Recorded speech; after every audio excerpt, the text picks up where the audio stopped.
ইসলামী bank news top 10। মানবতা বিরোধী অপরাধে শেখ হাসিনা ও তার সহযোগীদের কাঠগড়ায় দাঁড়াতেই হবে, স্কাই নিউজকে বলেছেন প্রধান উপদেষ্টা ডক্টর মোহাম্মদ ইউনূস।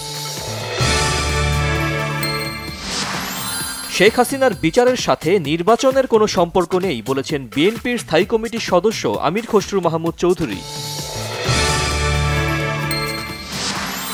উপদেষ্টা হিসেবে শপথ নিলেন অধ্যাপক সি.আর. আবরার। বললেন, টালমাটাল পরিস্থিতিতে দায়িত্ব দেয়া হলেও আস্থার সংকট হবে না। শেখ হাসিনার সাবেক উপদেষ্টা এইচ.টি. ইমামের ছেলে ও সাবেক সংসদ সদস্য তানভীর ইমামের বাসায় তল্লাশি বিক্ষুব্ধ জনতার।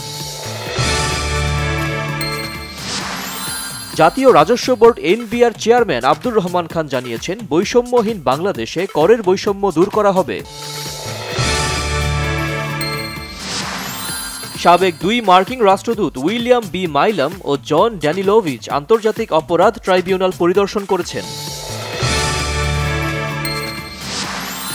রাজধানীর অভিজাত এলাকা গুলশান বনানীর ইফতারির বাজার নানা আয়োজনে জমজমাট। পাকিস্তানের খাইবার পাখতুনখোয়া প্রদেশে সেনানিবাস লক্ষ্য করে আত্মঘাতী হামলা আর পাল্টা প্রতিরোধে 6 জঙ্গিসহ অন্তত 21 জন নিহত, আহত অন্তত 25 জন। গাজা পুনর্গঠনের অজুহাতে দখলের জন্য মার্কিন প্রেসিডেন্ট ট্রাম্পের পরিকল্পনা ঠেকাতে $5,300 কোটি তহবিলের ঘোষণা আরব লীগের। নিজেদের ঘরোয়া লিগে দারুণ সময় কাটাতে থাকা লিভারপুল এবং বার্সেলোনা আজ উয়েফা চ্যাম্পিয়ন্স লিগে শেষ 16-র লড়াইয়ে মাঠে নামবে।